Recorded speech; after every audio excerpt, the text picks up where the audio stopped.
हम जितना मेरे पास दिन बचा था वो बेसिकली 6 दिन था। तो हम क्या किए कि एक दिन में 2 वर्ड मेरे पापा हमको बोलते थे कि रोज़ 1 घंटा हैंडराइटिंग प्रैक्टिस करो बचपन में। और अभी आजकल हम देखते हैं नया-नया बच्चा लोग को उसके पापा लोग भी उसको यही बोलते हैं। तो हम सोचे ठीक है, ट्राई करके देखते हैं क्या होता है। आपको कि 2 हफ्ते तक हम पर डे 1 घंटा हैंडराइटिंग करेंगे।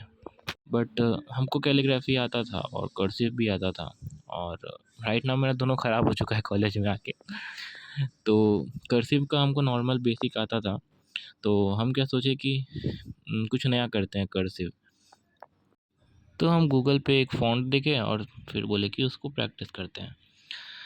और तो इसके लिए हम क्या किए कि सबसे पहले हम एक वर्ड लेते थे, जैसे कि डे 1 को हम ए लिए और ए को हम 5 बार लिखेंगे। और उसके बाद हम जितना मतलब कि 1 घंटा प्रैक्टिस में जितना टाइम बच रहा है, ए को 5 बार लिखने के बाद हम उतना में एक बुक से हम ये कर लेंगे, उसमें हैंडराइटिंग प्रैक्टिस करेंगे। और जो हम ये 5 बार एक वर्ड को लिख रहे थे, उससे हो ये रहा था कि पहला 2 बार तो नॉर्मल था, लेकिन तीसरा बार के बाद हमको एक आइडिया मिल रहा था कि वो वहाँ पे क्यों है और मतलब कि कैसे हाथ को घुमा। और मेरा हैंडराइटिंग कुछ ऐसा था, बट हमको रियलाइज़ हुआ कि ये व्हाइट कॉपी में हम मतलब कि उतना अच्छा परफ़ॉर्म नहीं कर पा रहे हैं, मतलब कि ऊपर-नीचे हो जा रहा है। तो हम सोचे कि ठीक है, लाइन वाले कॉपी में प्रैक्टिस करते हैं। तो हम अपना कॉपी चेंज कर दिए और हाँ, हमको सिग्निफ़िकेंट इम्प्रूवमेंट तो दिखा अपने हैंडराइटिंग में। और ये भी था कि स्टार्ट में मेरा हैंडराइटिंग इतना स्लो था और हमको कोई वर्ड याद नहीं था, मतलब कि कैसे लिखना है। तो फिर हम मतलब कि उसको नॉर्मल अपने डेली लाइफ़ में नहीं लिखते थे, हम बस प्रैक्टिस के टाइम में लिखते थे वो सब फ़ॉन्ट। बट धीरे-धीरे हमको थोड़ा-थोड़ा याद होने लगा।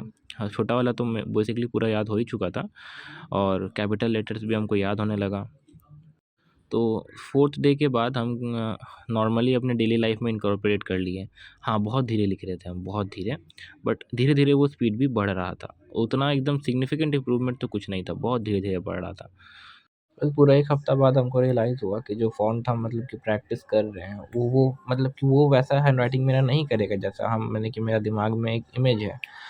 तो फिर हम अपना फ़ॉन्ट स्विच किए और जो रियल हैंडराइटिंग हमको सीखना था और नया फ़ॉन्ट ढूँढते हुए जब हमको एक मतलब कि एक और विकी हाउस से हमको एक इन्फॉर्मेशन पता चला कि कर्सिव के टाइम हम अपना कॉपी को थोड़ा-सा 45 डिग्री तक घुमाएँगे, तो वो सही होता है। तो फिर हाँ, वो ऐसे करने के बाद मेरा हैंडराइटिंग मतलब कि बहुत ज़्यादा ही इम्प्रूव हुआ। तो मेरे पास टाइम कम बचा था, तो हम क्या किए कि अब डबल मेहनत करने लगे, मतलब कि जहाँ तक छोड़े थे अपना माने कि 1 लीटर पर डे करके, हम क्या किए कि उसके बाद हम जितना मेरे पास दिन बचा था वो बेसिकली 6 दिन था। तो हम क्या किए कि एक दिन में 2 वर्ड प्रैक्टिस लिखते थे और उसके बाद हैंडराइटिंग प्रैक्टिस करते थे। और फाइनली ये सब करने के बाद ये रहा रिज़ल्ट।